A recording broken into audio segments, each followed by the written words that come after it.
வணக்கம். சற்று முன் கிடைக்கப்பெற்ற ஒரு மிக மிக முக்கியமான செய்தி ஒன்று வெளியாகி இருக்கிறது.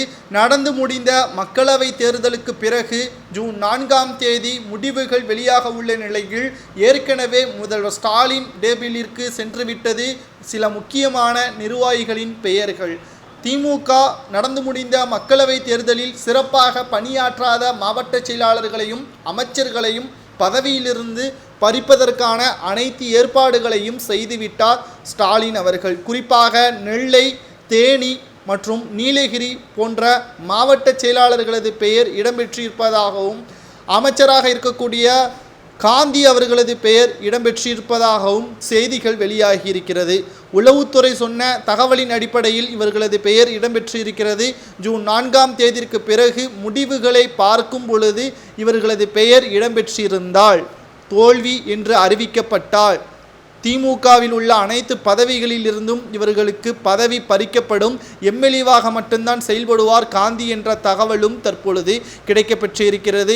தேவைப்பட்டால் அவர்களை கட்சியிலிருந்து நீக்குவதற்கு கூட நாங்கள் தயங்க மாட்டோம் என்றும் ஸ்டாலின் அவர்கள் கடும் கோபத்தில் கூறியிருக்கிறார். எதற்காக இவ்வளவு கோபம் என்று நாம் பார்க்கும் பொழுது, கடந்த 10 ஆண்டுகளாக ஆட்சியை கைப்பற்ற முடியாத நிலை திமுகவிற்கு ஏற்பட்டது.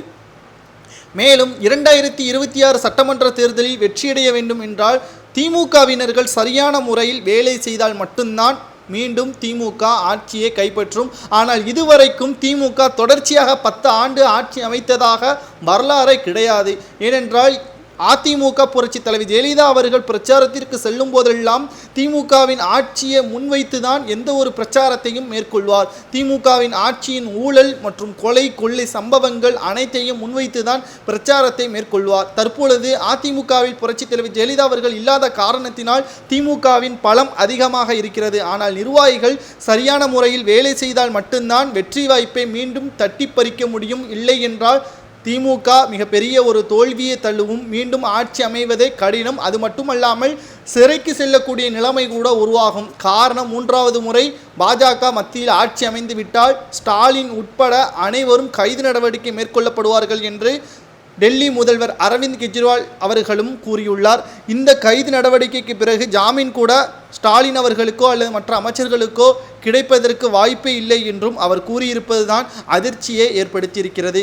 இதனால் தேர்தல் முடிவுகளின் தோல்விகள் எந்தெந்த தொகுதிகள் இருக்கிறதோ அவர்கள் அனைவரும் கட்சியிலிருந்தோ அல்லது பதவியிலிருந்தோ நீக்கப்படுவார்கள் என்று ஸ்டாலின் அவர்கள் இன்று காலை நடத்தப்பட்ட ஆலோசனை கூட்டத்தில் அதிரடியான முடிவை அறிவித்துள்ளார். இதை பற்றி உங்களது கருத்துக்களை மறக்காம கமெண்ட் வாயிலாக கூறுங்கள். நன்றி, வணக்கம்.